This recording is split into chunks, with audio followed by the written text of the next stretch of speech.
പ്രിയ പ്രേക്ഷകരെ, DC cinema കണ്ടു. ലോകേഷ് കനകരാജ് എന്ന് പറയുന്ന സംവിധായകനെ കുറിച്ച് ഞാൻ ഇനിയിപ്പോൾ നിങ്ങളുടെ മുൻപിൽ ഒന്നും പറയേണ്ടതില്ല. അദ്ദേഹം അത്രയും പോപ്പുലറാണ്. കൈദി സിനിമ അദ്ദേഹത്തിന്റെ നമുക്കൊരിക്കലും മറക്കാൻ പറ്റാത്ത രീതിയിൽ വല്ലാത്തൊരു ക്രൈമും ഫാമിലി ബന്ധവും കൂടെ ഒത്തൊരുമിച്ച് കിട്ടിയ ഒരു സിനിമ ഒരുക്കി തന്ന് വമ്പ ഹിറ്റാക്കിയ മനുഷ്യനാണ്. പിന്നെ തൊട്ടതെല്ലാം പൊന്നാക്കി. പിന്നെ കൂലി എന്ന് പറയുന്ന സിനിമ എത്തിയപ്പോഴത്തേക്കും പ്രേക്ഷകരുടെയൊക്കെ ഒരുപാട് എതിർപ്പ് അദ്ദേഹം നേരിടേണ്ടി വന്നു. പക്ഷെ ഞാൻ എൻ്റെ പ്രേക്ഷകർക്ക് പറയട്ടെ, ഓരോ സിനിമകളും അല്ലെങ്കിൽ സിനിമ എന്നല്ല, നിങ്ങളെ ഓരോ വിജയങ്ങൾ നേടുമ്പോഴും നിങ്ങളുടെ മുന്നിലേക്ക് അടുത്ത പ്രോജക്റ്റ് എത്തിയാൽ നിങ്ങൾക്ക് പ്രഷർ കൂടുമ്പോൾ നിങ്ങൾക്ക് കോംപ്രമൈസ് ചെയ്യേണ്ടി വരും. നിങ്ങളുടെ യഥാർത്ഥ സ്കില്ല് നഷ്ടപ്പെടുകയും നമ്മൾ മറ്റൊരാൾക്ക് വേണ്ടി ഒരുപാട് അഡ്ജസ്റ്റ് ചെയ്യേണ്ടി വരും. അഡ്ജസ്റ്റ്മെന്റ് ഒക്കെ ആവാം, പക്ഷെ അത് ഒരുപാട് അഡ്ജസ്റ്റ്മെന്റ് ചെയ്യുമ്പോൾ കൂലി പോലൊരു ചിത്രത്തെ കുറിച്ച് ജനം എപ്പോഴും സംസാരിക്കും. ഇത്രയേ ഉള്ളൂ ലോകേഷിനെ കുറിച്ച് എനിക്ക് പറയാനുള്ള കാര്യം. ലോകേഷ് അത്രയും അഡ്ജസ്റ്റബിൾ ആയിരുന്നു. കാരണം താഴേക്കിടയിൽ ഉയർന്നു വരണ്ടേ സുഹൃത്തെ? നമ്മള് ഏറ്റവും താഴെ നിന്ന് ഉയർന്ന് മുകളിലോട്ട് യാത്ര ചെയ്യണമെങ്കിൽ, താഴെ നിന്ന് ഏറ്റവും മുകളിലോട്ടൊന്ന് ഫ്ലൈ ചെയ്തൊരു ബേർഡിന് പറക്കണമെങ്കിൽ എന്തൊക്കെ ത്യാഗം സഹിക്കണമെന്ന് മനസ്സിലാക്കണം. അതിന്റെ കുടുംബം പ്രൊട്ടക്ട് ചെയ്താൽ പിന്നെ അത് കഴിഞ്ഞിട്ട് ചാടുമ്പോഴത്തേക്കും മറ്റുള്ളവരുടെ അറ്റാക്കി, പിന്നെ അത് കഴിഞ്ഞിട്ട് പറന്നു ഉയർന്നാൽ അവിടെയുള്ള അറ്റാക്കി. ഇതങ്ങനെ. ഇനി കുടുംബം പ്രൊട്ടക്ട് ചെയ്യാതിരുന്നാലോ അവിടെ അറ്റാക്കിങ് സ്റ്റാർട്ട് ചെയ്യും. മറ്റൊരാൾ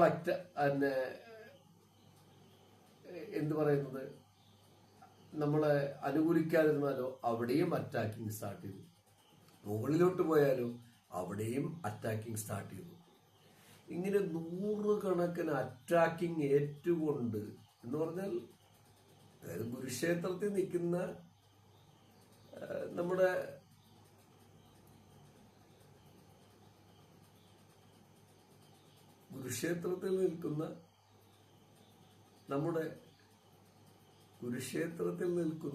നമ്മുടെ ആരുടെ അവസ്ഥയാണ് നിങ്ങൾ ആലോചിച്ചു? കുരുക്ഷേത്രത്തിലെ 10,000-കണക്കിന് അസ്ത്രങ്ങൾ എല്ലാവരും കൂടെ ആയുധപ്പോഴും എറിഞ്ഞെറിഞ്ഞ് വീഴ്ത്തിയപ്പോഴും തൻ്റെ ആ ചുറ്റുപാടിൽ നിന്ന് അദ്ദേഹത്തിന് കിട്ടാവുന്ന ആയുധങ്ങളെല്ലാം വെച്ച് പ്രതിരോധിച്ച ഒരു മനുഷ്യനുണ്ട്.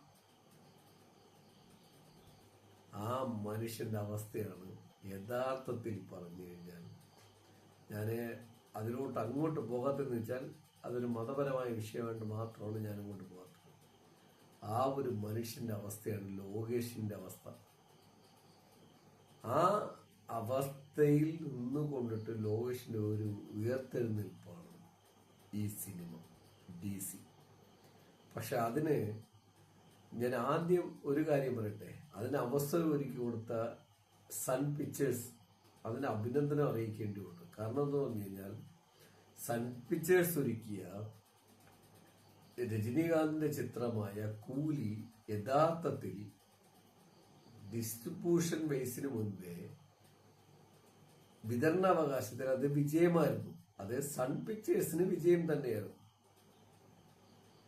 ഡിസ്ട്രിബ്യൂട്ടേഴ്സ് വൈസ്, തിയേറ്ററിനും വിജയമായിരിക്കാം, കറക്റ്റ് കണക്കെന്റെ ഇല്ല. ഡിസ്ട്രിബ്യൂഷൻ വൈസ് ചെയ്തിട്ട് അത് വിജയമാണോ എന്ന് വെച്ച് കഴിഞ്ഞാൽ പലയിടത്തും ചില പരാജയങ്ങളുണ്ട്. അത് അവരെങ്ങനെ ക്രോഡീകരിച്ചെന്നുള്ളത് അവർക്കറിയാം. അതിനെക്കുറിച്ചൊന്നും ഞാൻ ചർച്ചയ്ക്ക് പോകുന്നില്ല. അപ്പോൾ അത്തരം പരാജയങ്ങൾ അവിടെ ഉണ്ട് എന്നുള്ളതേ ഞാൻ പറയുന്നു. പക്ഷെ അല്ലാതെ നോക്കിക്കഴിഞ്ഞാൽ ആ ചിത്രം ഒരു വിജയമായിരുന്നു. അപ്പോൾ അതുകൊണ്ട് തന്നെ സൺ പിക്ചേഴ്സിന് ലോകേഷിനെ കൈവിടാൻ പറ്റില്ല. ലോകേഷ് എന്ന് പറയുന്ന ഒരു മനുഷ്യൻ നടനാകാൻ ആഗ്രഹിച്ചിരുന്നു എന്നുള്ളതിന്റെ ഏറ്റവും വലിയ തെളിവാണ് DC. അതിന് പലരും ഇപ്പൊ സൺ പിക്ചേഴ്സ് പിന്തുണ കൊടുത്തു. പ്രൊഡക്റ്റ് എന്ന് പറയുന്നത് അവർക്ക് കിട്ടിയ പ്രോഫിറ്റിന്റെ പുറത്ത് നിന്നുകൊണ്ടായിരിക്കാം ഇത് ചെയ്തത് എന്ന് തന്നെയാണ് ഞാൻ ചിലപ്പോൾ കാൽക്കുലേറ്റ് ചെയ്യുന്നത്. ഇനി അങ്ങനെയല്ല എങ്കിൽ കൂടി സൺ പിക്ചേഴ്സ് അങ്ങനെ ഒരു എഫക്റ്റ് എടുത്തിട്ടുണ്ടെങ്കിൽ സൺ പിക്ചേഴ്സിന് തികഞ്ഞ അഭിനന്ദനം. കാരണം എന്ന് പറഞ്ഞു കഴിഞ്ഞാൽ കൂലി സിനിമയുടെ ഒരു ടോട്ടൽ ബിസിനസ്സിൽ സൺ പിക്ചേഴ്സിന് വലിയ വിജയം തന്നെയാണ് നേടിയത്. രജനീകാന്തിനടക്കം വലിയ വിജയം നേടി. ആ വിജയം നമ്മുടെ ലോകേഷിന്റെ ലൈഫ് തന്നെ മോഡിഫൈ ചെയ്യുകയും ലോകേഷിന്റെ സ്വപ്നങ്ങൾക്ക് വില വരികയും ചെയ്യും.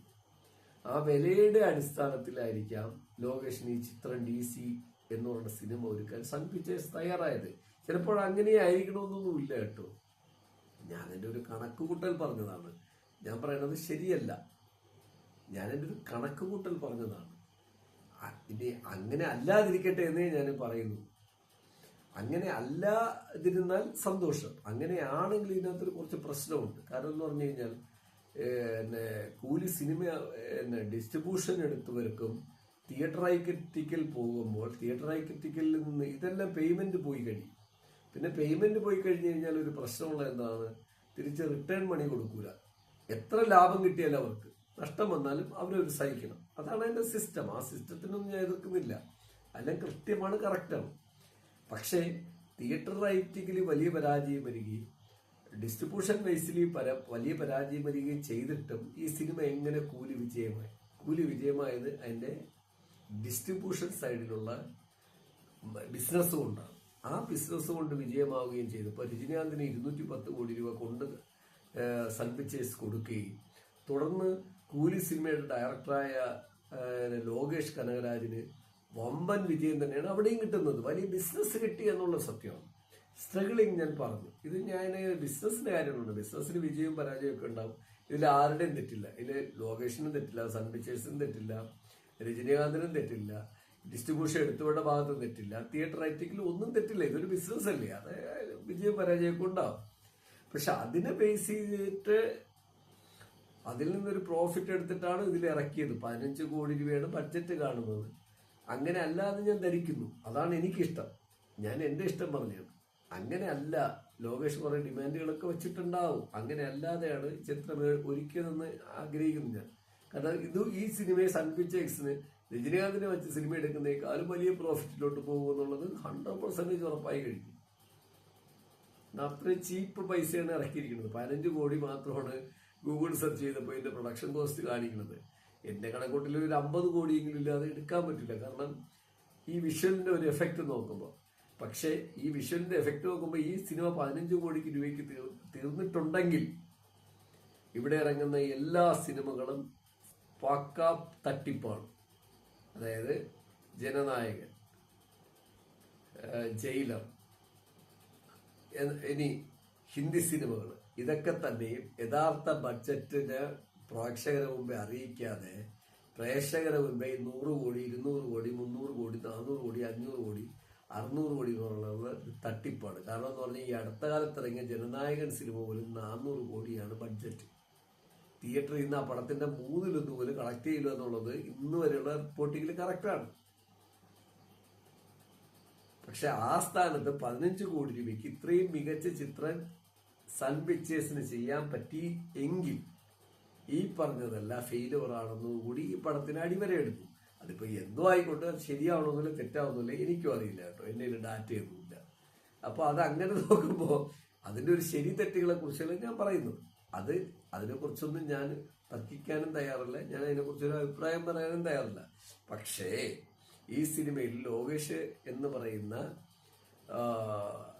നടന് ലഭിച്ചിരിക്കുന്ന പ്രോഫിറ്റ്, അതായത് 15 കോടി രൂപയിൽ നിർത്തിക്കൊണ്ട് സൺ പിക്ചേഴ്സ് ഒരുക്കിയ ഈ സിനിമ തിയേറ്ററിൽ എത്തപ്പെടുകയും, അതായത് അത്രയും ഹെവിയാണ് ഇതിന്റെ സീനുകളൊക്കെ ഒരു രജനീകാന്തിനെ വെച്ചൊക്കെ എടുക്കാൻ പറഞ്ഞ ഇവർ പറയും ഇത് നാളെ 500 കോടിയെന്ന്. ഇനി ഷാരൂഖ് ഖാനെയോ ഇല്ലെങ്കിൽ നമ്മുടെ ഇപ്പോഴത്തെ നമ്മുടെ എന്താ പറയുന്നത് രാമായണ സിനിമയിൽ അഭിനയിച്ചിരിക്കുന്ന യാഷയോ അല്ലെങ്കിൽ പറയണ മറ്റു നടന്മാര്, ഇനി മോഹൻലാലിനെ വെച്ചോ മമ്മൂട്ടി വെച്ചോ പറഞ്ഞാൽ പോലും ഇതൊക്കെ വലിയ ബഡ്ജറ്റിലോട്ട് പോകും. 100-200 കോടി എന്നൊക്കെ വെറുതെ പറഞ്ഞിട്ടുണ്ടായി. ഇതൊരു 15 കോടി, ഇനി 15 അല്ല, ഒരു 30 കോടി ബഡ്ജറ്റിലാണ് ഈ സിനിമ ചെയ്തെങ്കിൽ ഒരു ലോ ബഡ്ജറ്റ് സിനിമയാണ്. അങ്ങനെ ഒരു ലോ ബഡ്ജറ്റ് സിനിമ എടുക്കാൻ പറ്റി, ഈ ലെവലിൽ എടുക്കാൻ പറ്റിയെങ്കിൽ ബാക്കി എല്ലാ സിനിമകളും നമ്മളെ പറഞ്ഞു പറ്റിക്കുന്ന തള്ളാണെന്നാണ് ഞാൻ പ്രേക്ഷകർക്ക് പറയുന്നത്. വെറും 100 കോടി പോലും മുടക്കാതെ ആ പടത്തിന് 3000 കോടി 2000 കോടി 5000 കോടി എന്ന് പറയുക, നമുക്ക് അതിന്റെ വിഷ്വൽ കാണുമ്പോൾ പറയാൻ പറ്റും. ഒരു 10 കോടി പറക്കിയിട്ട് അതിന് 100 കോടി എന്ന് പറയുക. ഇത്തരം രീതിയിൽ പ്രേക്ഷകരെ പറ്റിക്കുന്നു എന്നുള്ളത് കൂടെ ഞാൻ പ്രിയ പ്രേക്ഷകരെടുത്ത് ലോകേഷിന്റെ DC സിനിമയെ വെച്ച് ഞാൻ ഓർമ്മിപ്പിച്ചുകൊണ്ട് ഞാൻ സിനിമയുടെ കാതലായ വശങ്ങളിലേക്ക് കടക്കുകയാണ്. ഇനി എങ്ങനെയുണ്ട് DC സിനിമ? ഞാൻ സ്ക്രിപ്റ്റ് താഴെ വെച്ചു. DC സിനിമ എങ്ങനെയുണ്ടെന്ന് വെച്ച് കഴിഞ്ഞാൽ 10ൽ 10 സ്റ്റാർ കൊടുക്കാൻ പറ്റുന്ന ഒരു സൂപ്പർ ഡൂപ്പർ എക്സലന്റ് ഫിലിം. അത് എന്തുകൊണ്ടെന്ന് പ്രേക്ഷകർ ചോദിച്ചാൽ, ഒരു സൂപ്പർ സ്റ്റാർ കാസ്റ്റിംഗും ഇല്ലാത്ത, ഒരു വമ്പർ സ്റ്റാർ കാസ്റ്റിംഗും ഇല്ലാത്ത ഒരു എക്സലന്റ് ഫിലിം. ഇത് ലോകേഷും നമ്മുടെ അരുണും പിന്നെ നമ്മുടെ അനിരുദ്ധും പിന്നെ അവിടെ ടീമും എല്ലാവരും കൂടെ ക്രോഡീകരിച്ച് ഒരുക്കിയെടുത്ത് ലോ ബഡ്ജറ്റിൽ ഒരുക്കിയെടുത്ത സിനിമ സ്ക്രീൻ പ്രസന്റ് നോക്കുമ്പോൾ ഒരു ഡയറക്ടറെ എങ്ങനെ അഴിച്ചുവിട്ടാൽ, അതിൽ മ്യൂസിക് ഡയറക്ടറെ എങ്ങനെ അഴിച്ചുവിട്ടാൽ, അതിനകത്തുള്ള costume designer, art worker, cameraman, ഇവരെയൊക്കെ എങ്ങനെ അഴിച്ചുവിട്ടാൽ നമുക്ക് ചെറിയ ബഡ്ജറ്റിൽ എന്തൊക്കെ ഔട്ട്പുട്ട് കിട്ടുമെന്ന് തെളിയിച്ച സിനിമയാണ് DC. അതാണ് എൻ്റെ കാഴ്ചപ്പാടിൽ ഞാൻ പ്രേക്ഷകർക്ക് പറയുന്നത്. എൻ്റെ കാഴ്ചപ്പാടിൽ പ്രേക്ഷകർക്ക് ഞാൻ പറയുന്നതാണ്. അങ്ങനെ ഒരുക്കിയെടുത്ത ഒരു നല്ല excellent action lovely real story. അവിടെയാണ് പ്രശ്നം. എല്ലാ ബ്ലോഗേഴ്സും പറഞ്ഞ് ഇന്ന് വരെ ഈ നിമിഷം വരെ ഞാൻ ബ്ലോഗേഴ്സ് ഒക്കെ നോക്കി, വമ്പം ബ്ലോഗേഴ്സ് 5 ലക്ഷം വ്യൂവേഴ്സ് ഉള്ളവരുണ്ട്, 10 ലക്ഷം വ്യൂവേഴ്സ് ഉള്ളവരുണ്ട്, 1 ലക്ഷം വ്യൂവേഴ്സ് ഉള്ളവരുണ്ട്. പിന്നെ പൈസ കൊടുത്ത് തന്നെ ബ്ലോഗേഴ്സിനെ വെച്ചിട്ട് ബ്ലോഗ് ചെയ്യുന്ന ഇതേ കുറെ ചാനലുകളുണ്ട്. അതേപോലെ കുറെ സിനിമകളുടെ ആൾക്കാരൊക്കെ ഉണ്ട്. അതൊക്കെ അങ്ങനെ നിൽക്കട്ടെ. ഇവരുടെ എല്ലാവരും റിവ്യൂവിൽ പറഞ്ഞിരിക്കണെന്ന് പറയുന്നത് ഈ സിനിമ സ്ഥിരം കണ്ടുമടുത്ത കഥ. അതാണ് എന്റെയും ഏറ്റവും വലിയ സങ്കടം. ഈ സിനിമ സ്ഥിരം കണ്ടുമടുത്ത കഥ.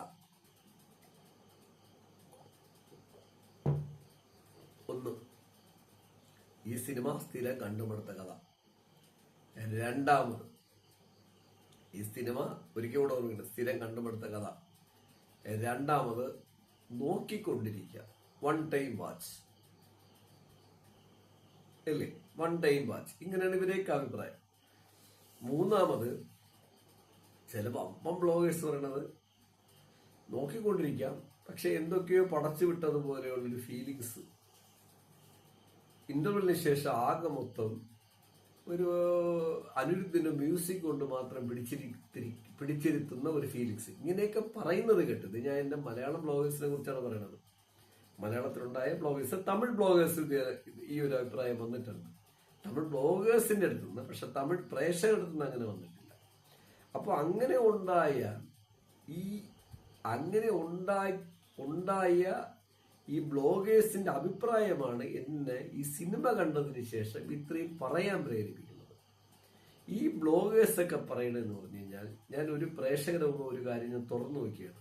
ഒന്നാമത്തെ കാര്യം, ഈ ബ്ലോഗേഴ്സ് പറയുന്നത് അവരെ അറിവിൽ നിന്നുകൊണ്ടാണ്, അവരെ പഠന നിലവാരത്തിൽ നിന്നുകൊണ്ട്. കാരണം അവരൊക്കെ നല്ല നല്ല ഇംഗ്ലീഷ് സംസാരിക്കും, ഹിന്ദി പറയും, പല ലാംഗ്വേജും പറയും. പിന്നെ ഇതിലുപരി പിള്ളേർക്കൊക്കെ ടെക്നിക്കൽ ഉപയോഗിക്കാൻ അറിയാം. ടെക്നോളജി ഉപയോഗിച്ചിട്ട് ഇതെങ്ങനെ മൾട്ടിപ്ലൈ ചെയ്തിട്ട് വ്യൂവേഴ്സ് കൂട്ടാൻ അറിയാം. മൂന്നാമത്തെ കാര്യം, ഇന്നത്തെ തലമുറയ്ക്ക്, പുതിയ പിള്ളേർക്ക് എന്തൊക്കെ പറഞ്ഞ് പറ്റിച്ചാൽ അവര് ആകൃഷ്ടരാകുമെന്ന് അറിയാം. പിന്നെ ഇതിനകത്തുള്ള പരസ്യത്തിന്റെ വരുമാനം അറിയാം, യൂട്യൂബിന്റെ വരുമാനം അറിയാം, ഫേസ്ബുക്കിന്റെ വരുമാനം അറിയാം, ഇൻസ്റ്റാഗ്രാമിന്റെ വരുമാനം അറിയാം. ഇങ്ങനെ ഇതിനകത്ത് കിട്ടുന്ന മൾട്ടി വരുമാനങ്ങളെല്ലാം അറിഞ്ഞാണ് അവരത് വർക്കൗട്ട് ചെയ്യുന്നത്. അതുകൊണ്ട് അവര് അങ്ങനെ പറയും. പക്ഷെ എന്നെ പോലെയുള്ള ഒരു പ്രേക്ഷകർ, ഞാൻ പ്രേക്ഷകൻ മാത്രമാണ്, എന്നെ നിങ്ങളാരും ഫോളോ അപ്പ് ചെയ്യണമെന്ന് ഞാൻ പറയില്ല.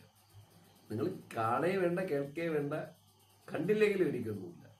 പക്ഷെ ഞാൻ പറയുന്നത്, എൻ്റെ ഈ ഒരു ബ്ലോഗിലും എനിക്ക് അങ്ങനെ ഒരു ഡിമാൻഡും ഇല്ല, എനിക്ക് അങ്ങനെ ഒന്നുമില്ല. എൻ്റെ അടുത്ത് അങ്ങനെ ഒരു ആവശ്യമായിട്ട് ആരും വരെയും വേണ്ട.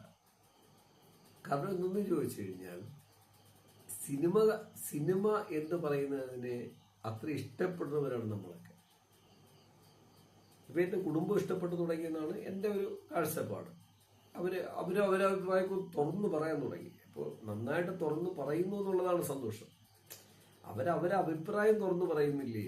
ഓരോ സിനിമ കാണുമ്പോഴും ഓരോ അഭിപ്രായം എൻ്റെ കുട്ടിയും പറയുന്നുണ്ട്, വൈഫും പറയുന്നുണ്ട്, ഇവരെൻ്റെ അടുത്ത് പറഞ്ഞുകൊണ്ടേയിരിക്കുകയാണ്. അപ്പൊ തുറന്ന് പറയുക എന്നുള്ളതാണ്. ഞാനിത് എക്സാമ്പിൾ പറഞ്ഞാൽ എൻ്റെ വീട്ടിനകത്ത് ഈ ഒരു സിറ്റുവേഷൻ എത്ര കാലം കൊണ്ടുണ്ടായിട്ടാണ് ഉണ്ടാക്കിയെടുത്തത്. അതിനുള്ള ഒരു സാഹചര്യം അവരെ സ്വതന്ത്രമായിട്ട് വിട്ടാൽ, ഓരോ വ്യക്തിയെ സ്വതന്ത്രമായിട്ട് വിട്ടാൽ അവരവരെ അഭിപ്രായം പറയും. ആ അഭിപ്രായം മാത്രമാണ് ഞാനും പറയുന്നത്, സ്വതന്ത്രമായ അഭിപ്രായം. പക്ഷെ നമ്മൾ പേയ്മെന്റ് വാങ്ങിയ അഭിപ്രായം പറയുക, എനിക്ക് പേയ്മെന്റ് തന്നില്ലെങ്കിൽ നിങ്ങളെ ഞാൻ നെഗറ്റീവ് പറയുക എന്ന് പറയുക, ഇനി മറ്റു പല കാര്യങ്ങളെയും കുറിച്ച് എന്ത് പറയുന്നത് പരസ്യത്തിന് മറ്റു വേണ്ടി പറയുക, ഇതൊന്നും നമ്മുടെ സബ്ജക്റ്റ് അല്ല. അങ്ങനെ അറിയാനുള്ള അല്ലെങ്കിൽ പറയാനുള്ള രീതിയിൽ എനിക്കും അറിയില്ല. എന്നെ ആരും സമീപിച്ചിട്ടുമില്ല കേട്ടോ ഇതുവരെ. പിന്നെ നമ്മളെയൊക്കെ സമീപിക്കുമ്പോൾ നമ്മൾ വീണ എങ്ങനെയാണ്? സാമ്പത്തിക ബുദ്ധിമുട്ടുകൊണ്ടാണ്. സാമ്പത്തിക ബുദ്ധിമുട്ട് വരുമ്പോൾ ഞാനും ചിലപ്പോൾ വീണ് പോയിക്കൂടാന്നൊന്നുമില്ല. അതും ഞാൻ പറയുന്നില്ല എന്നൊന്നും പറയുന്നില്ല. ചിലപ്പോൾ വീണ് പോവും, അതായിരിക്കും സാഹചര്യങ്ങളെ മുതലെടുക്കുക. പക്ഷേ ഞാനിപ്പോഴും പറയുന്നു, ഞാൻ പറയുന്ന എൻ്റെ ഒരു ബ്ലോഗിൽ ഞാൻ അങ്ങനെയല്ല ചെയ്തുകൊണ്ടിരിക്കുന്നത്. എനിക്ക് അങ്ങനെ ഒരു വീവേ ഇല്ല. ഞാൻ പാഷനോടെ കണ്ട കാര്യങ്ങളെക്കുറിച്ചാണ് ഞാൻ ഇപ്പോഴും പ്രേക്ഷകർക്ക് ഷെയർ ചെയ്യണത്. അത് എന്തുകൊണ്ടെന്ന് വെച്ചാൽ DC സിനിമ കണ്ടപ്പോൾ ആണ് ഇത്രയും ഡീപ്പായിട്ട് ഷെയർ ചെയ്യാൻ എനിക്ക് ധൈര്യം കിട്ടിയത്. ധൈര്യം കിട്ടുന്നത് എനിക്ക് ധൈര്യത്തിന്റെ കുറവുണ്ടൊന്നുമില്ല, അത് പ്രേക്ഷകരെ അറിയിക്കണമെന്ന് എനിക്ക് തോന്നിയത്. അതാണ് DC സിനിമ പറയുന്നത്. DC സിനിമയുടെ കഥാതന്തുവിലോട്ടാണ് ഞാൻ ആദ്യം കിടക്കുന്നത്. DC സിനിമയുടെ കഥാതന്തു എന്ന് പറയുന്നത് ഇവിടുത്തെ എല്ലാ ബ്ലോഗേഴ്സും പറഞ്ഞ സ്ഥിരം കണ്ട കഥയാണ്. ഞാൻ പ്രിയ പ്രേക്ഷകർക്ക് പറയണം, സ്ഥിരം കണ്ട കഥയേ അല്ല, ഇതൊരു യഥാർത്ഥ കഥയാണ്. അതിൽ യഥാർത്ഥ കഥ ആരുടെയാണെന്നാണ് പ്രേക്ഷകർ ചോദിക്കുന്നത്. അതിൽ യഥാർത്ഥ കഥ അതിൽ പ്രോസ്റ്റിറ്റ്യൂട്ടായിട്ട് അഭിനയിക്കുന്ന, ദേശീയമായിട്ട് അഭിനയിക്കുന്ന സ്ത്രീയുടെ കഥയാണ്. അങ്ങനെയുള്ള കോടിക്കണക്കിന് പേരുള്ള രാജ്യമാണ് ഇന്നും ഇന്ത്യ. ഇല്ലെങ്കിൽ നിങ്ങൾക്ക് എന്നെ വെല്ലുവിളിക്കാം, നിങ്ങൾക്ക് എന്നെ വെല്ലുവിളിക്കാം. ഞാൻ പറയുന്നത് സത്യമല്ലെങ്കിൽ കോടിക്കണക്കിന് പേര് 2026 ഉള്ള രാജ്യമാണ് ഇന്ത്യ. അവിടെ നിന്ന് ഒരു സ്ത്രീ ആഗ്രഹിക്കുന്ന സ്വപ്നങ്ങളുടെയും യാഥാർത്ഥ്യങ്ങളുടെയും ആശകളുടെയും ലോകത്തിലോട്ട് ഒരു ഹീറോ കടന്നു വന്നാൽ, ആ ഹീറോ എങ്ങനെ കടന്നു വന്നാൽ, ആ കടന്നു വരുന്നു കഴിഞ്ഞാൽ ഉണ്ടാകുന്നതാണ് ഈ സിനിമ. ഇതൊരു യാഥാർത്ഥ്യമാണ്. അതായത് ഇന്ത്യയുടെ ഇന്നത്തെ ഈ അവസ്ഥയിൽ, പഴയ അവസ്ഥയിൽ ആണെങ്കിൽ ഞാൻ പറയുന്നത് ഇതൊരു വിഷയമല്ല, പഴയ അവസ്ഥയിൽ അങ്ങനെ പോകാൻ പറ്റൂ. ഇന്നത്തെ അവസ്ഥയിൽ പോലും ഇങ്ങനെയുള്ള കോടാനുകോടി ജനങ്ങളുള്ളതാണ് നമ്മുടെ ഇന്ത്യ. ഇതൊരു യഥാർത്ഥ കഥയാണ്. എല്ലാരും പറയും പോലെ സ്ഥിരം കണ്ടുമടുത്ത കഥയല്ല, ഇതൊരു യഥാർത്ഥ കഥയാണ്.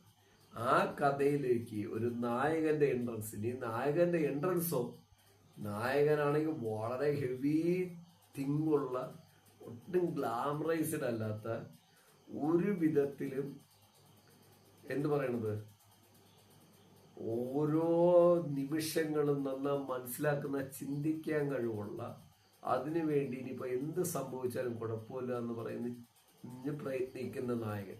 ഇവർ തമ്മിൽ ഒത്തുചേർന്നാൽ എന്ത് സംഭവിക്കും എന്നുള്ളത് മാത്രമാണ് ഈ കഥ. അത് കഴിഞ്ഞാൽ മാത്രമാണ് ഈ കഥ സിനിമയ്ക്ക് വേണ്ടി ഓടുന്നത്. പക്ഷെ അപ്പോഴും പ്രിയ പ്രേക്ഷകരെ, ഞാൻ നിങ്ങളടുത്ത് പറയട്ടെ, നിങ്ങൾക്ക് എന്നെ എത്ര നീരസം തോന്നിയാലും, നിങ്ങൾ എന്നെ എത്ര വെറുത്താലും എനിക്കൊരു കുഴപ്പമില്ല. ഞാൻ നിങ്ങൾ തുറന്നു പറയട്ടെ, പ്രോസ്റ്റിറ്റ്യൂട്ട്, വേശ്യ, അതൊരു മോശം പദമല്ല. പ്രോസ്റ്റിറ്റ്യൂട്ട്, വേശ്യ ഒരു മോശം പദമല്ല. നമ്മുടെ നാട്ടില് ഉടനീളം, ഇന്ത്യ മഹാരാജ്യത്തില്, ലോകത്തെല്ലായിടത്തുണ്ട്, കണ്ടുവരുന്നൊരു മോശം പദവിയായിട്ടാണ് എല്ലാവരും ഇത് കാണുന്നത്. അതങ്ങനെയല്ല. അവരങ്ങനെ എത്തിയെങ്കിൽ എങ്ങനെ എത്തി? ഇനി ശരീരം വിറ്റ് പൈസ സമ്പാദിക്കണമെന്നും ഒരു കുറ്റമായിട്ട് എനിക്ക് തോന്നുന്നില്ല. നിങ്ങൾ നിങ്ങളുടെ ആക്സെപ്റ്റിൽ നിങ്ങൾ നിങ്ങളുടെ ശരീരം വിറ്റ് സമ്പാദിക്കാൻ തീരുമാനിച്ചാൽ ഞാൻ അതിനെ കുറ്റം പറയില്ല. കാരണം അത് നിങ്ങളുടെ തൊഴിലാണ്. പക്ഷേ അതിഷ്ടമില്ലാത്ത ഒരാൾ നിർബന്ധിതമായിട്ട് അതിലോട്ട് വന്നാൽ, കൊണ്ട് നിങ്ങൾ പ്രഷർ ചെയ്ത് ഏൽപ്പിച്ചാൽ, അത് തെറ്റല്ലേ പ്രിയ പ്രേക്ഷകരെ? ഞാൻ വീണ്ടും ഒരിക്കൽ കൂടെ ആവർത്തിക്കുന്നു, നിങ്ങളുടെ ശരീരം വിറ്റിട്ട് നിങ്ങൾ എത്ര കോടിയെ സമ്പാദിച്ചോളൂ, ഞാൻ അതിനെതിരൊന്നുമല്ല. അതിനാളുള്ളതുകൊണ്ടല്ലേ, കസ്റ്റമർ ഉണ്ടെങ്കിൽ അതിന് മാർക്കറ്റും ഉണ്ട്. ഞാൻ അതിന് എതിരെയല്ല, ഞാൻ അങ്ങനെ തന്നെയാണ് പറയുന്നത്, തുറന്നു പറയണം. നിങ്ങൾ ഒരാൾ തന്റെ ശരീരം വിറ്റ് സമ്പാദിക്കാൻ തീരുമാനിച്ചാൽ അത് അയാളുടെ ജോലിയാണ്, it's A job. But next, ഒരു പെൺകുട്ടി ഒരു താല്പര്യമില്ല, പക്ഷേ കുറെ പേരുടെ നിർബന്ധമായിട്ട്, വേണ്ട എന്റെ നിർബന്ധം കൊണ്ട്, അങ്ങനെ തന്നെ എടുക്കുക, ഇനിയിപ്പോ ആരെയും പറഞ്ഞെന്ന് പറ്റില്ല, എന്റെ നിർബന്ധം കൊണ്ട് കുറെ നൂറുകണക്കിന് പെൺകുട്ടികളെ ഭീഷണിയുടെ സ്വരത്തിലും മറ്റെല്ലാ രീതിയിലും, മറ്റു പല രീതിയിലും ശരീരം വിറ്റ് ജീവിക്കേണ്ടിയും ശരീരം നിർബന്ധമായിട്ട് കൊടുക്കേണ്ടി വരികയും മനസ്സതിന് അനുവദിക്കാതിരിക്കുകയും ചെയ്യുമ്പോൾ ഉണ്ടാകുന്ന ഒരു ക്രിട്ടിക്കേഷനുണ്ട്, ഒരു ലാർവ തരംഗമുണ്ട്, യൂണിവേഴ്സ് തരംഗമുണ്ട്, ഒരു ഹെവി പ്രോസസ് ഉണ്ട്. അത് യൂണിവേഴ്സാണ്. അതിങ്ങനെ നമുക്കിങ്ങനെ വേണം തികട്ടി തികട്ടി നിൽക്കും. ആ തികട്ടിക്കിൽ കൂടി അവരെന്തായി മാറും? വയലന്റ് ആയിട്ട് മാറും. ഒന്നേ വയലന്റ് ആയിട്ട് മാറും, ഒന്നേ സൈലന്റ് ആയിട്ട് മാറും. വയലന്റ് ആയിട്ട് മാറുന്നവര് DC സിനിമ പോലെയാവും. സൈലന്റ് ആയിട്ട് മാറുന്നവര് ആത്മീയതയിലോട്ട് പോയി പോകും. രണ്ട് കാര്യമുള്ളൂ ഇതിനകത്ത്. അതാണ് ഞാൻ പ്രേക്ഷകരുടെ തുറന്നു പറയുന്നത്. ഇത് എന്റെ സ്റ്റഡി വെച്ച് ഞാൻ പറയുന്നത്. കാരണം അതുകൊണ്ട് ഞാനിത് എങ്ങനെ എത്തിയെന്നുള്ളത് ഞാൻ പിന്നിൽ പറയാം. എന്റെ സ്റ്റഡി വയലന്റ് ആയ ഒരു DC സിനിമ പോലെയാവും. ലോകേഷിന്റെ സിനിമയില് ലോകേഷിന്റെ നായിക കാണിക്കുന്ന എഫക്റ്റിലോട്ടും ഇപ്പൊ ലോകേഷിന്റെ കൂടെ നിൽക്കുന്നവരും ആ ലെവലിലോട്ടും ഇനി കുറെ പേര് സൈലന്റ് ആവും, ആത്മീയതയിലോട്ടും. അവര് മെല്ലെ മെല്ലെ മെല്ലെ വല്ലാത്തൊരു ആത്മീയ ലോകത്തിലോട്ട് അടിമപ്പെട്ടു. അത് മതത്തിൽ അധിഷ്ഠിതമായിരിക്കും. വളരെ കുറച്ച് പേരല്ല, അതിനെക്കുറിച്ച് പറയണേയില്ല, അങ്ങനെ അങ്ങ് പോകും. ഇങ്ങനെയുള്ള ഒരു കോടിക്കണക്കിന് ജനമുള്ള രാജ്യമാണ് ഇന്ത്യ എന്നാണ് ഞാൻ പ്രേക്ഷകർക്ക് പറയുന്നത്. എന്തിന് മറ്റു രാജ്യങ്ങളെ കുറിച്ച് ഞാൻ പറയുന്നത്? ഇത് ഞാൻ നേരിൽ കണ്ട മനുഷ്യനാണ്. നേരിൽ കണ്ടെന്ന് പറയുന്നത് നിങ്ങൾ പ്രേക്ഷകർ മനസ്സിലാക്കണം. ഞാൻ ഓരോ രാത്രികളിലും യാത്ര ചെയ്തപ്പോഴും ഓരോ രാത്രികളിലും എനിക്ക് തോന്നും പോലെയൊക്കെ ഞാൻ യാത്ര ചെയ്തിട്ടുണ്ട്. ഞാനൊന്നും ഇല്ലെന്ന് പറയണില്ല. എൻ്റെ മകനെ കണ്ടാൽ ചിലപ്പോൾ നാളെ ബ്ലോഗ് കണ്ട് എന്നെ ചീത്ത പറഞ്ഞ് പടലം കൊല്ലിച്ചു കളയും ചിലപ്പോൾ. ഞാൻ ബോംബെയിൽ കൂടി, അതായത് മുംബൈ, നാസിക്, ഈ സ്ഥലങ്ങളിൽ കൂടി കിട്ടിയ അവസരങ്ങളിൽ യാത്ര ചെയ്തപ്പോഴും കേരളത്തിന്റെ താഴ്വരകളിൽ കൂടി കുറെ കാലത്ത്, വളരെ 10-25-30 വർഷത്തിന് മുമ്പ് യാത്ര ചെയ്തപ്പോഴും, തമിഴ്നാടിന്റെ ചെന്നൈയിൽ കൂടി യാത്ര ചെയ്തപ്പോഴും, ചെന്നൈയിലെ പല ബീച്ചുകളിൽ കൂടി യാത്ര ചെയ്തപ്പോഴും ഒക്കെ ഞാൻ കണ്ട കാഴ്ചകളാണ് DC സിനിമ പറയണത്. അതിൽ വില്ലന്മാരുണ്ടാവും, നായകന്മാരുണ്ടാവും, പ്രണയം ഉണ്ടാവും, എല്ലാം ഉണ്ടാവും. അതില്ലാത്ത ലോകമുണ്ടോ സുഹൃത്തെ? ഇത് ഞാൻ അന്നത്തെ കാലത്തെ കുറിച്ചാണ് ഞാൻ പറയുന്നത്. അത് കണ്ട ആളായതുകൊണ്ട്, അത് അനുഭവിച്ച ആളുകളുണ്ട്. രാത്രി 12, 1 മണിക്ക്, 2 മണിക്ക്, 3 മണിക്ക് ചെന്നൈയുടെ നഗരത്തിൽ കൂടി ഞാൻ യാത്ര ചെയ്തപ്പോഴും, രാത്രി 12, 1 മണിക്ക്, 2 മണിക്ക്, 8 മണിക്ക്, 9 മണിക്ക്, 3 മണിക്ക്, 4 മണിക്ക്, ഏർണിംഗ് 5 o'clock ഞാൻ മുംബൈയിൽ കൂടി യാത്ര ചെയ്തപ്പോഴും, മുംബൈയുടെ ചില സ്ഥലത്തുകൂടി, എല്ലായിടത്തും കൂടി എന്നുള്ള കേരളത്തിന്റെ ചില സ്ഥലത്തിൽ കൂടി, ഇനി ഇപ്പോഴും പല ഇനി അടുത്ത കാലത്തുണ്ടായ ചില കാര്യങ്ങളൊന്നും ഞാൻ ഇപ്പൊ തുറന്നു പറയണില്ല, ഞാൻ വേറൊരു ബ്ലോഗിൽ പറയാം. അത് പറയാൻ പറ്റൂല കേട്ടോ, ഇച്ചിരി ബുദ്ധിമുട്ടുണ്ട്. ഇങ്ങനെ യാത്ര ചെയ്തപ്പോൾ കണ്ട ഒരു ഫീലിങ്സ് ആണ്. ഈ ഫീലിങ്സ് എന്ന് പറഞ്ഞാൽ അങ്ങനെയല്ലേ, എന്ന് പറഞ്ഞാൽ ഞാൻ കണ്ട കാഴ്ചകളാണ്. ആ കണ്ട കാഴ്ചകളിൽ കൂടി ഈ സിനിമ അത് തുറന്നു കാണിക്കുന്നു എന്നാണ് DC സിനിമയെ കുറിച്ച് എനിക്ക് പറയാനുള്ളത്. അതാണ് DC സിനിമയുടെ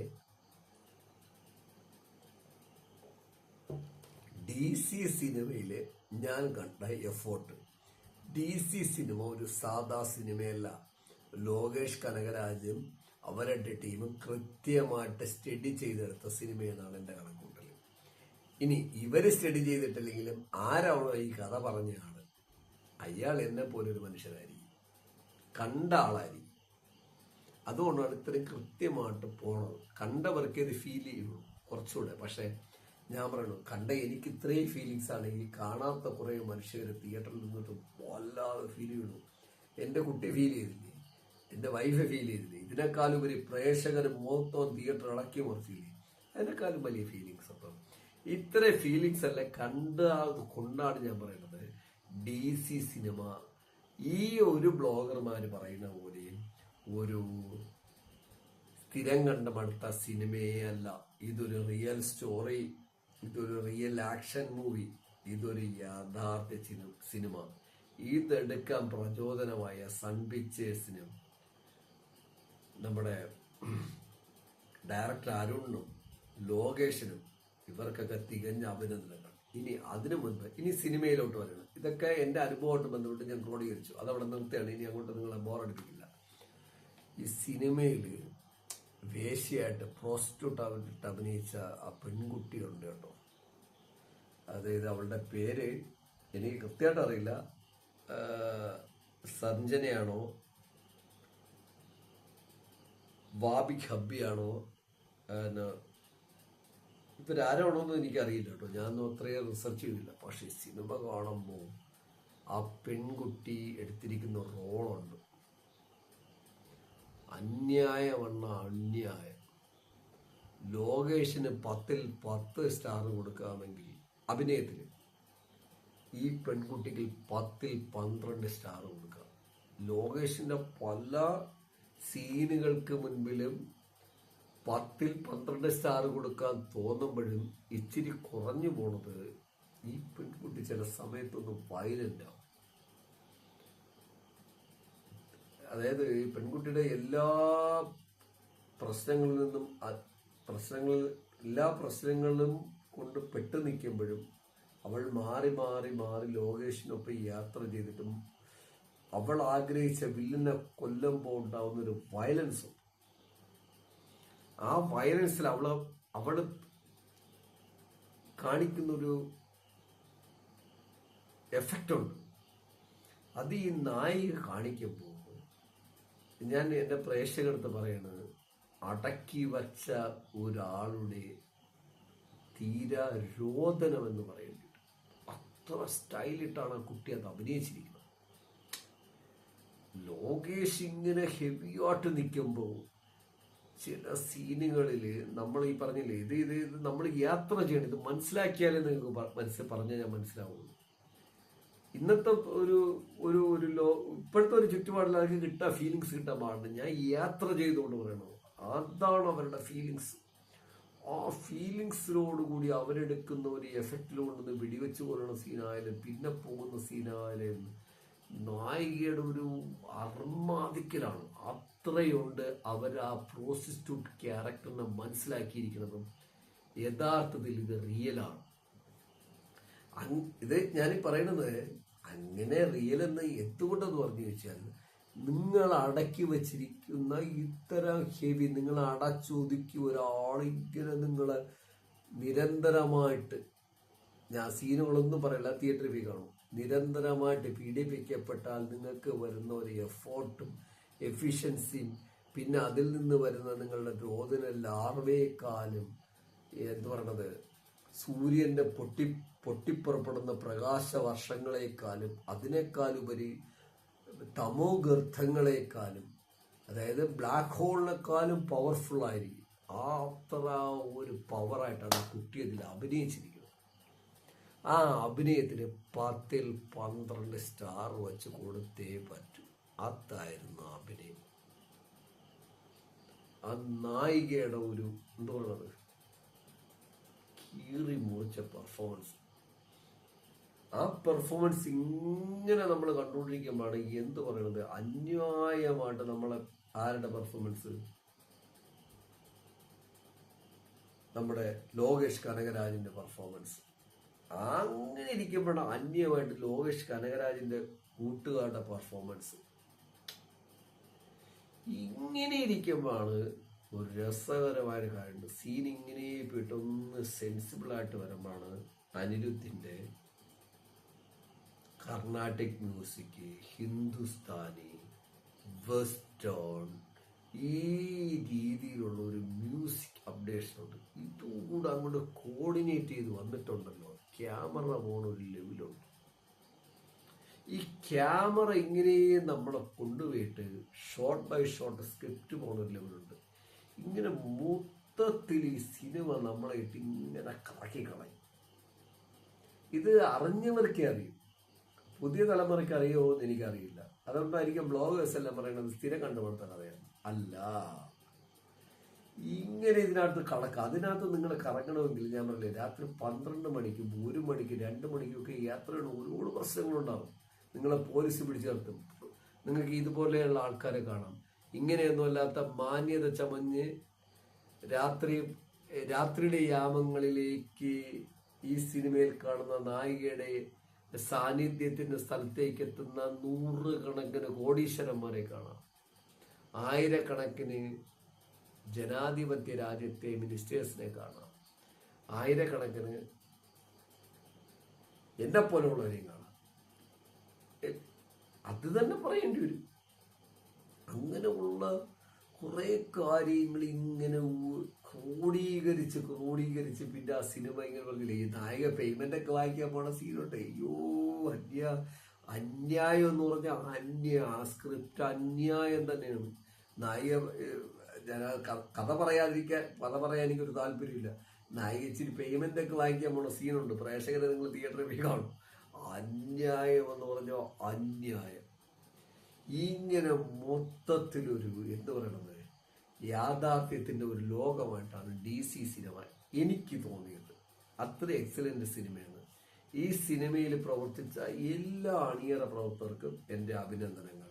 കാരണം എന്തെന്ന് ചോദിച്ചു കഴിഞ്ഞാൽ, ഇതൊരു സിനിമയല്ല, ഇതൊരു ഇന്ത്യയെ പൊളിച്ച് കാണിക്കുന്ന ഒരു റിയൽ ചിത്രമായിട്ടാണ് നൊബക്സോളയായ ഞാൻ കാണുന്നത്. പ്രേക്ഷകർ തെറ്റെങ്കിൽ ക്ഷമിക്കുക. പിന്നെ മേലാളന്മാരാരും എൻ്റെ അടുത്ത് ക്ഷമിക്കണമെന്നില്ല. ഇത് യാഥാർത്ഥ്യമാണ്, ഇത് സത്യമാണ്. അതുകൊണ്ട് നിങ്ങൾക്ക് എൻ്റെ അടുത്ത് ക്ഷമിക്കണമെന്നില്ല, ക്ഷമിക്കാൻ എനിക്ക് താല്പര്യമില്ല. ഇതിൻ്റെ ഡയറക്ഷൻ അരുണാണ്. അരുൺ മദീസ്വരൻ, ലോകേഷ് കനകരാജ്, വാബിക് ഹബ്ബി, സർജന, കൃഷ്ണമൂർത്തി, ഗുരു സോമസുന്ദരം, ശരത് രവി, ഗോപിസ ചന്ദ്രകുമാർ എന്നിവരാണ് actors. Production by Sun Pictures, music by Anirudh Ravichander. Art, action, camera, costume, casting, colouring, ഇതെല്ലാം ഈ പടത്തില്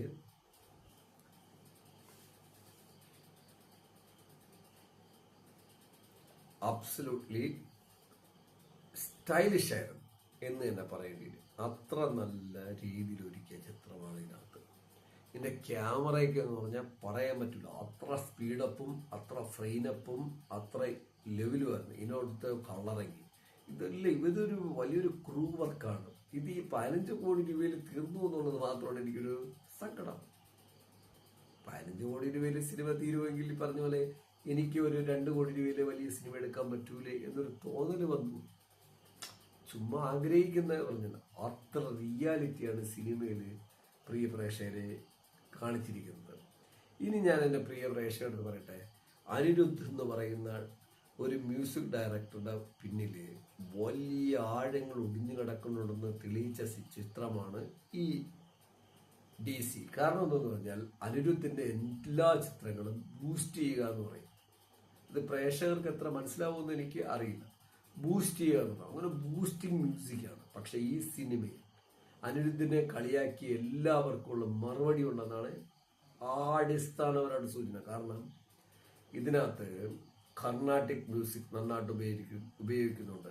ഇതിലെ ഏറ്റവും ഹിറ്റ് സിനിമ കർണാട്ടിക് മ്യൂസിക്കിൽ ഒതുങ്ങി നിൽക്കുകയാണ്. ഇല്ലെങ്കിൽ നിങ്ങൾക്ക് എന്നെ വെല്ലുവിളിക്കാൻ ഞാൻ നിങ്ങളുടെ സംവാദത്തിന് തയ്യാറാണ്. പിന്നെ ഇതിന്റെ ഏറ്റവും ഒരു ഡീപ്പ് ആക്ഷൻ കൊറിയോഗ്രാഫി വരുമ്പോഴത്തേക്കും ജതിസ്വരങ്ങൾ എന്ന് പറയും. ജതികൾ അടിച്ചുകൊണ്ട്, ജതികൾ പറഞ്ഞുകൊണ്ട്, ജതികൾ താളം ചെയ്തുകൊണ്ടിട്ടാണ് ആ സീനുകൾ, ആക്ഷൻ സീനിൽ കാണിക്കുന്നത്. പിന്നെ ഏറ്റവും ലവ് സീനുകളിലൊക്കെ വരുമ്പോൾ ഹിന്ദുസ്ഥാനി കയറി വരുന്നുണ്ട്. ഇതെല്ലാം ഇങ്ങനെ പോകുമ്പോഴത്തേക്കും പടത്തിന്റെ സ്റ്റാർട്ടിങ്ങിനെ കുറിച്ച് പറയാൻ പറ്റില്ല. പടത്തിന്റെ സ്റ്റാർട്ടിങ് ഏറ്റവും നല്ല ഹൈലൈറ്റ് ആണ്. അതിന്റെ വിഷ്വൽ എല്ലാം തന്നെ നമ്മളെന്ന് പറയുന്നത് വരച്ച് കാണിക്കുന്നത് പോലൊരു ഫീലിംഗ്. പിന്നെ അതിൽ കൊടുക്കുന്ന ബ്ലാക്ക് മാസ്ക് സ്കോറിങ് ഏറ്റവും നല്ല വെസ്റ്റേൺ ലെവലില് ഏറ്റവും നല്ല അവിടെ തന്നെ നമ്മളങ്ങ് ഫ്ലാറ്റായി പോകും.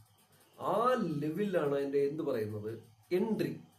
ഇങ്ങനെ മൊത്തത്തിലൊരു പ്രേക്ഷകനെ അതിൽ കാണിക്കുന്ന ചിത്രങ്ങൾ ഉണ്ടാക്കിയിരിക്കുന്ന രീതിയുണ്ട്. അതായത് വെടിവെക്കുമ്പോൾ അതിനകത്തുനിന്ന് പുഷ്പങ്ങൾക്കൊപ്പം ഇതും വരുന്നു, ബുള്ളറ്റ് വരുന്നു, ഇപ്പുറത്തും ബ്ലഡ് വരുന്നു, പിന്നെ അപ്പുറത്തെ ഏറ്റവും മനോഹാരിത വരുന്നത്. ഇങ്ങനെ സിനിമയ്ക്ക് വേണ്ട എല്ലാ രീതിയിലും തന്നെയാണ് ഇതിന്റെ എന്തൊരുക്കിയിരിക്കുന്നത്.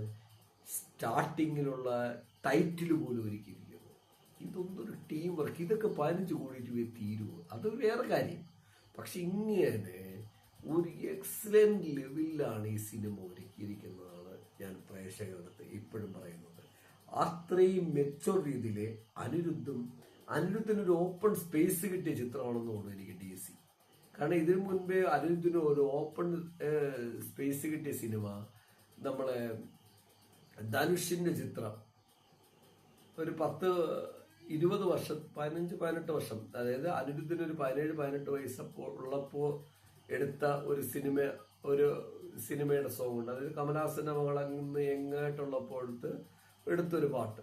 ആ പാട്ടിനെ ബേസ് ചെയ്തിട്ട് അന്ന് അനിരുദ്ധ് എത്ര സ്വാതന്ത്ര്യമായിട്ട് വർക്ക് ചെയ്തു, അതേ സ്വാതന്ത്ര്യമായിട്ട് അനിരുദ്ധിന് ഒരു സ്പേസ് കിട്ടിയപ്പോൾ അനിരുദ്ധിന് കർണാട്ടിക്കിലും നോളജ് ഉണ്ട്, ഹിന്ദുസ്ഥാനിയിലും നോളജ് ഉണ്ട്, വെസ്റ്റേണിൽ നോളജ് ഉണ്ട്, റാപ്പിലും ഉണ്ട്, ജാസിലും ഉണ്ട്. അങ്ങനെ ലോകം മൊത്തം അത്യാവശ്യം നോളജ് ആണെന്ന് അനിരുദ്ധ് ഈ സിനിമയിൽ കൂടി തെളിച്ചിരിക്കുന്നു എന്നുകൂടി ഞാൻ പറയുകയാണ്.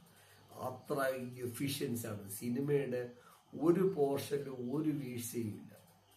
ഇതെല്ലാവർക്കും കാണാവുന്ന ചിത്രമാണ്. കുടുംബമായിട്ട്, സുഹൃത്തുക്കളായിട്ട്, ഇനി സ്റ്റുഡൻസിന്, ഇങ്ങനെ എല്ലാവർക്കും ഇതൊരു നല്ലൊരു ഒരു ലോ ബഡ്ജറ്റ് ഹെവി ഫിലിം എങ്ങനെ ഒരുക്കാം എന്ന് കാണിച്ചിരിക്കുന്ന ചിത്രമാണ്.